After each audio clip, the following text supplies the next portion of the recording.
तो hello friends, welcome back. मैं हूं जयेश और आज की वीडियो का जो टॉपिक है वो है जो आपका एसी होता है कार का, वो अगर आप कोल्ड पे रखते हो और हॉट पे रखते हो, हीटर पे रखते हो और कूलिंग पे रखते हो, तो आपकी माइलेज पे क्या फर्क पड़ता है। तो अभी हमारे पास एक एसी है, जैसे कार में हम बैठे हैं एसी है, अभी ये मैंने लोवेस्ट टेम्परेचर पर कर रखा है। तो अभी क्या होगा, इंजन को जो कंप्रेसर है उसको रोटेट करने के लिए, क्योंकि उसके अंदर जो प्लेट्स हैं वो एयर को ज़्यादा कंप्रेस करेंगी तभी तो कोल्ड एयर आएगी।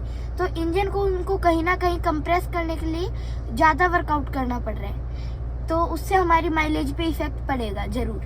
अब जैसे जैसे मैं इसको इधर की तरफ रोटेट कर रहा हूँ तो इस पे जो कंप्रेशन की प्लेट्स है उन पे उनको घुमाने के लिए कम फोर्स लगाना पड़ेगा और कार की माइलेज थोड़ी बढ़ेगी। तो फ्रेंड्स, अब ये तो बात हो गई समर्स की। अब मैंने बताया कि जैसे अगर मैं यहाँ ब्लू की इस वाले एंड की तरफ जाऊंगा, माइलेज ज़्यादा होती जाएगी और इस वाले एंड पे माइलेज सबसे कम रहेगी। तो आप सोच रहे होंगे अब विंटर्स में जो हम रेड पे कर देते हैं वो एयर कहाँ से आती है। कुछ लोग सोचते होंगे कि जो घर में हीटर लगाते हैं उनके अंदर जो कॉइल्स होती है उनसे हवा ट्रेवल होके फिर जो हीट आती है, वैसा कार में हो, वैसा बिल्कुल भी नहीं है। कार के अंदर जो कूलेंट होता है वो इंजन की जैकेट से फ्लो करता है। अब इंजन क्या है, गर्म है, तो कूलेंट गर्म होके यहाँ हीटिंग कॉइल्स में आता है। हीटिंग कॉइल्स से एयर पास होती है। अब कॉइल्स जब हीटेड है तो उससे एयर पास होगी तो एयर भी हीटेड ही होगी, तो एयर हीट होके हमारे पास आ जाती है। अब आप सोच रहे होगे अगर ये कूलेंट से हो रहा है तो इस पे तो कोई फर्क नहीं पड़ना चाहिए माइलेज पे। अब इस पे भी माइलेज का फर्क पड़ेगा। अगर माइलेज कम आएगी, अगर हम हॉट पे रखेंगे तो माइलेज कम आएगी, क्योंकि सर्दियों में रनिंग स्पीड पे कार की टेम्परेचर जो है वो 1-2 इतना रहता है और कार को वर्क करने के लिए, बल्कि एफिशिएंटली वर्क करने के लिए उसको एक ऑप्टिमल टेम्परेचर चाहिए होता है। तो वो कार को नहीं मिल पाता क्योंकि बाहर की जो एयर है वो कोल्ड है। तो इंजन को कहीं ना कहीं ज़्यादा वर्कआउट करना पड़ता है, ज़्यादा हीट जनरेट करने के लिए और कूलेंट में हीट ट्रांसफ़र करने के लिए।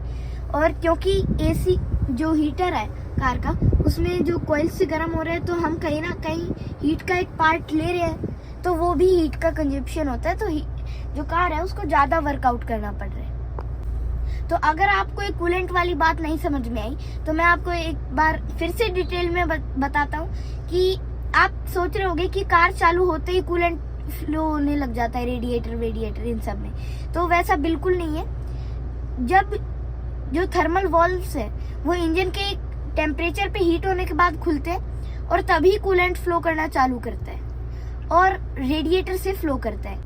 तो यही है इसका मेन फंडा कि विंटर्स में आपने देखा होगा कार स्टार्ट करते ही ठंडी हवा आती है थोड़ी, और गर्म हवा आने में थोड़ा टाइम लगता है, क्योंकि कूलेंट जब तक आप स्टार्ट करते हो तब तक तो ठंडा रहता है और रनिंग में आने के बाद वो थोड़ा हीटअप होके तब हीट एयर आती है। तो इसमें मैं एक और टिप बता दूं कि जब आप अपनी कार को रन कर रहे हो एसी पे, तो अगर आपकी कार गर्म है तो आप यहाँ पर रख सकते हो सबसे कम पे, और फिर आप लगभग इसके मिड में कर देना ताकि माइलेज अच्छी आए। मिड में करने से क्या होगा, फ्यूल कंजप्शन थोड़ा कम हो जाएगा और माइलेज अच्छी आएगी। तो अब इसके कुछ जो मोड्स है उनके बारे में बता दूं। तो ये तो आपका एसी ऑन करने का हो गया। अगर मैं इसको ऑफ कर देता हूँ तो अभी बस आपका ब्लोअर चल रहे, अभी आपको ठंडी हवा नहीं आएगी, ठंडी या गर्म। अब ये वाला जो है ये आपके जो चेस्ट एरिया है, यानी कि पैसेंजर और ड्राइवर का चेस्ट एरिया है, उधर हवा देगा। इधर ये जो वॉल्व्स हैं इसके वो काम करेंगे। और अगर मैं इसको ऑन कर दूं तो ये चेस्ट एरिया पर तो आएगा ही, साथ ही साथ जो हमारे जहाँ फुट रखते हैं वहाँ भी आएगा। इससे सिर्फ हमारे फुट में आएगा और ये इससे फुट में तो आएगा ही, साथ ही साथ ये जो विंड स्क्रीन डिफोगर है इधर भी आएगा। और ये सिर्फ है विंड स्क्रीन डिफोगर।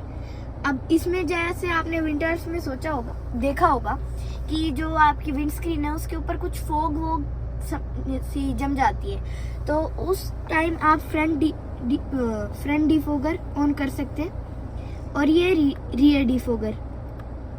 अब आपने देखा होगा कि जब भी मैंने इसको ऑन किया तो ये बटन है, कार की एयर अंदर ही सर्कुलेट हो रही है। जैसे आपने देख रहे हो ये कार बन रही है और अंदर एक एरो है, यूं कार की एयर अंदर ही सर्कुलेट हो रही है। तो अभी इस मोड पर ये ऑन है, पर जैसे ही मैं फ्रंट डिफोगर ऑन करता हूँ तो ये ऑटोमेटिकली कट आउट हो जाता है, क्योंकि जब फॉग हटाने के लिए आगे का जब बाहर से हवा आएगी तो वो ज़्यादा एफिशिएंसी होगी और ज़्यादा जल्दी फॉग को रिमूव करेगी। तो आई होप फ्रेंड्स आपको समझ आ गया होगा। तो जल्द ही मिलते हैं आप नेक्स्ट वीडियो में। तब तक के लिए बाय बाय, टाटा, सी यू, और चैनल को सब्सक्राइब कर देना।